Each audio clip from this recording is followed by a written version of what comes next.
Ever get that feeling? Like you're working really hard, putting in all the hours, but somehow you're just not getting ahead financially. Oh, yeah.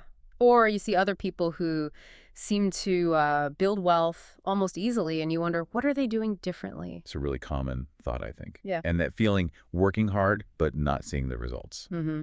It often comes down to, well, maybe not understanding some basic things about how money actually works. Exactly. And that's what we're really digging into today. This isn't just a quick chat. We're going deep on a resource that has, honestly, changed how millions think about money. We are. We're focusing on Rich Dad, Poor Dad by Robert Kiyosaki, or rather an educational podcast episode that summarized it really well. It highlights just how influential that book's been. Huge bestseller, right? And our mission today is basically to pull out the core ideas, give you a clear, kind of actionable understanding of the main principles. A bit of a shortcut, maybe? A shortcut to the essential wisdom, yeah. Hmm.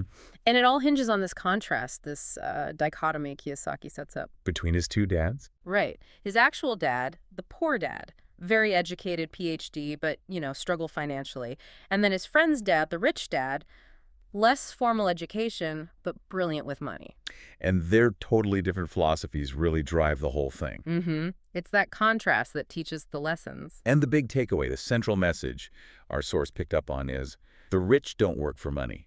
They make money work for them. Sounds simple, but it's a huge shift in thinking. It really is. We're going to unpack exactly what that means. Yeah. Okay, let's start with that basic difference in mindset the book talks about. Yeah, okay, so the book lays out these two very different approaches. You've got the poor dad saying, essentially, go to school, get good grades, find a safe, secure job, work hard, the traditional path. The path most of us are told about, right? Education, too much, and security. Yeah. That's the employee thinking he describes. Exactly. And the rich dad flips that completely. He says, learn how money works, don't work for money, build assets. It's more about entrepreneurship or investing. So moving away from just relying on a paycheck? Precisely. Understanding how to build wealth, how to invest, how to get money coming in from things you own, assets, not just from your time. Okay, and that word assets is crucial here, isn't it? This idea of assets versus liabilities. It's not just accounting stuff. Not at all. It's fundamental to this way of thinking. The book gives really simple definitions. An asset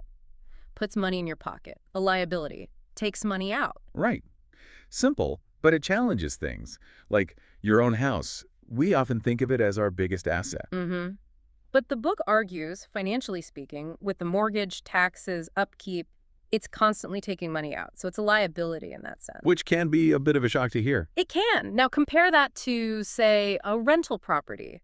If the rent you collect covers the mortgage, the taxes, the repairs, and leaves you with some profit, Then that's an asset because it's putting money in your pocket each month. exactly. It's about looking at things purely from a cashly perspective, not an emotional one. Taking that objective numbers view, which, Yep. okay, that leads straight into the first big lesson, right? The need for financial education. Yeah, and the book makes a strong point here. Our schools teach us a lot, history, science. But not much about money, usually. Not practical stuff. Right. We might learn algebra, but maybe not how interest works on a credit card or basic budgeting. And the rich dad quote our source highlights is key. If you want to be rich, you need to be financially literate. So what does financially literate actually mean, according to the book? Well, it covers a few things. Understanding cash flow, where money comes from, where it goes, really getting that asset versus liability difference we just talked about, and having some idea about taxes, investing, Right. the mechanics of money. And it's not just about earning more money either, is it? Our source mentioned lifestyle inflation. Mm-hmm. That trap where you get a raise, so you spend more, maybe a bigger car or house, and you end up no better off financially. You need the financial skills alongside the income. Yeah, like trying to fill a leaky bucket otherwise. Mm-hmm. Okay, so that brings us to lesson 2. This one's interesting because it kind of goes against the grain. Learning skills over just getting high pay. It really does. The typical question is, how much does this job pay? But the rich dad asks, what will this job teach me? Okay, here's where it gets really interesting. Why is that more important? Because the argument is that acquiring certain skills, things like sales, communication, marketing, leadership, these are actually more valuable long-term than just a high starting salary. They're transferable, they help you build things. So maybe taking a lower paying job at a small company could be better if you learn more. Potentially, yes. Our source used that example. You might get exposed to more parts of the business, learn a wider range of skills that you can then use later, maybe in your own venture, or to get a much better job down the line. It's like investing in yourself, in your own skill set. That's exactly it. Which leads naturally to the third big idea, making money work for you, not the other way around. This feels like the absolute core of the rich dad philosophy. Our Mm. source mentioned that story about young Robert working for pennies, Right, and that's when the rich dad explained the goal isn't just to earn money by working, it's to get your money generating more money. which is where passive income comes in. Income that keeps coming even when you're not actively trading your time for it. Think rental income from property, like we said. Or maybe dividends from stocks. Yeah. Or royalties from a book. Exactly. Or profits from a business that runs without you needing to be there 24/7. It's about setting up systems, owning assets that produce income. And the goal is financial freedom. Being able to live off that income without needing a job. That's the ultimate aim described in the book, where your assets generate enough to cover your expenses. But there's a trap that can stop people getting there. The rat race. Lesson 4. Yeah, that cycle. You work harder, earn more, So you spend more. Bigger house, nicer car. which means you need to earn more, so you work even harder. Round and round, like a hamster on a wheel, as our source put it. Lots of motion, no real progress. So how do you break out? The rich dad's advice, highlighted by our source, is simple but hard. Don't increase your expenses when your income increases. Instead, invest your extra money into assets. Resist the urge to upgrade your lifestyle immediately. Put the extra cash into things that will make more money later. Exactly. Focus on building that asset column, not just increasing spending. Okay, so lesson 5 sounds a bit odd at first. Mind your own business. Yeah, what does that actually mean? It's not about being nosy, right?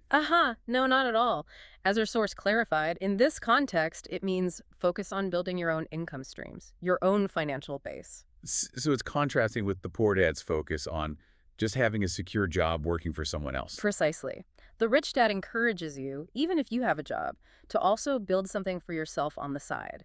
Focus on your financial independence. Like starting a small side business or investing in real estate, maybe creating something online. Those are great examples our source mentioned. Anything that builds your income potential, separate from your main job.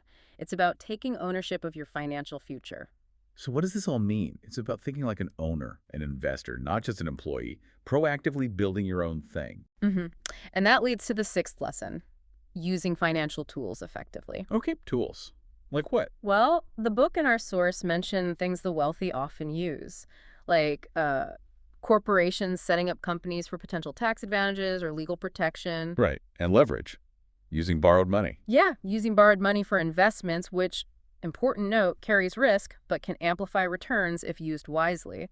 And also, just basic cash flow analysis, really understanding where your money is coming from and going. These sound a bit complicated, maybe. They can seem that way initially, and the source reassures us you don't need to be an expert overnight, but the idea is to start learning about these tools, because understanding them, even basically. Can help you make your money grow faster, more efficiently than just relying on your salary. Exactly. Okay, so let's maybe just quickly recap the key takeaways. Hmm. Our source did a great job summarizing the 7 main ideas. Yeah, let's run through them. First, assets versus liabilities. Focus on building things that bring money in. Second, financial education is crucial. You have to learn how money works. Third, work to learn, not just earn. Prioritize gaining valuable skills. Fourth, make money work for White first. You aim for passive income streams. Fifth, avoid the rat race. Don't let your expenses rise with your income. Invest the difference. Sixth, mind your own business. Actively build your own income sources. And seventh, use financial tools. Learn about things like corporations, leverage, cash flow to grow wealth smarter. That's pretty much the core framework from the book, distilled down. It's a powerful set of ideas. Definitely gives you a different way to look at things. And it's important to remember, like our source said, this isn't a get-rich-quick thing. Not at all. It's about a long-term shift in mindset, how you think about money, work, wealth building. Yeah, the book emphasizes that wealth isn't just about luck or where you started. It's more about that mindset, learning continuously and building things step by step. And for you listening, it connects back to maybe feeling stuck, right? The book suggests concrete things. Think smarter about money. Keep learning. Start building assets, even small ones. It reframes financial freedom, not as some impossible dream, But as a journey, you start by changing how you think. So maybe a final thought to leave you with. Consider one small step, just one thing you could do today to start shifting from just working for money towards making money work for you.